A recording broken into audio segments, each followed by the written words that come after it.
Hey y'all, I'm back with another reader question this week.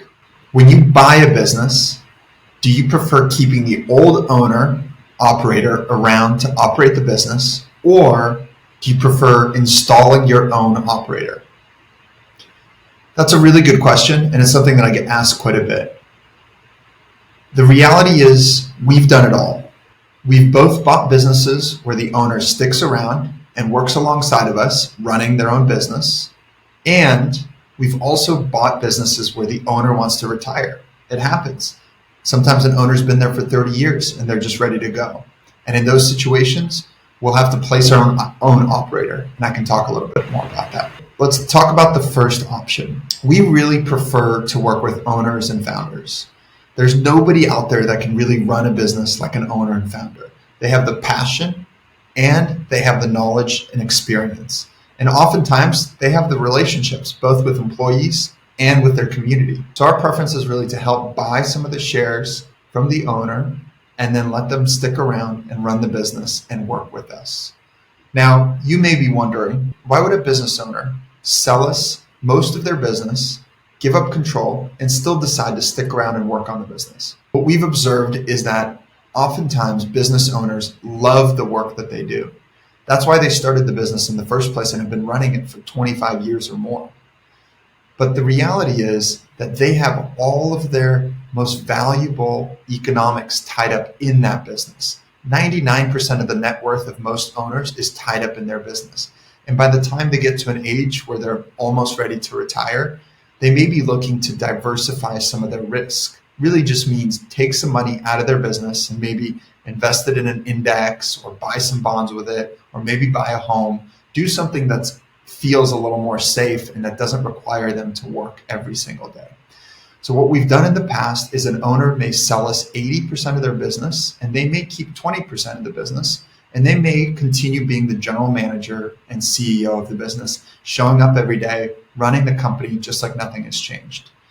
When we have a good relationship with owners, we're very hands-off, and we're completely happy to let that owner continue running the business the way they do normally.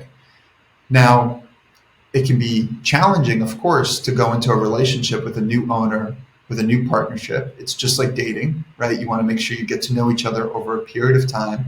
And we like to do so over a series of meetings, get-togethers with them and their team. We like to have dinner and meals with them and their family, because for us, we're really getting into a long-term relationship with that owner.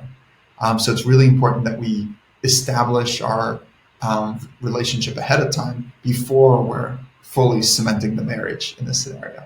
The second scenario, sometimes owners want to retire, and that's perfectly okay as well.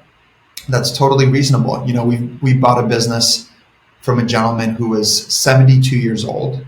He had been running his business for 35 years. He was very successful over those 35 years. He bought multiple houses, multiple cars, put his kids through college, and he was ready to retire. And he told us, look, the day after I sell this business, I would like to retire in my RV. And that was okay with us, but only because he had a business partner who committed to working with us for a year in order to hand off the business and to do a smooth transition with us. It would be very difficult for us to buy the business if the owner was alone and wanted to retire the day after we bought the business. It's basically impossible. So I would never commit to that if I were you. I would recommend a 6-month, at least, ideally a 12-month transition if the owner wants to retire.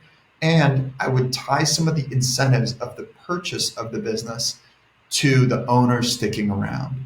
That's a very important element for you as a business buyer.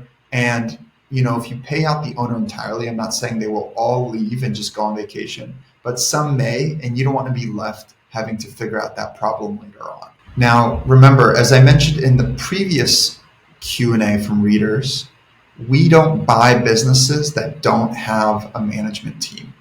We're really looking for a business that is not just owner operated. If we're buying a business that's just owner operated, what I'm really doing is I'm buying myself a job, because it means I have to go there and figure out how to run that business.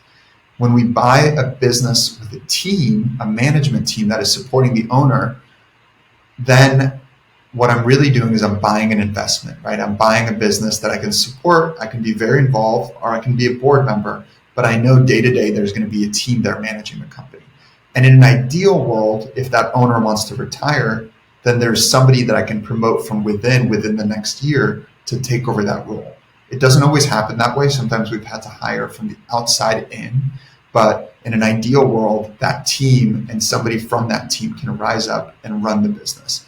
And we need to feel really confident of this before we buy the company, because otherwise it's too much of a risk.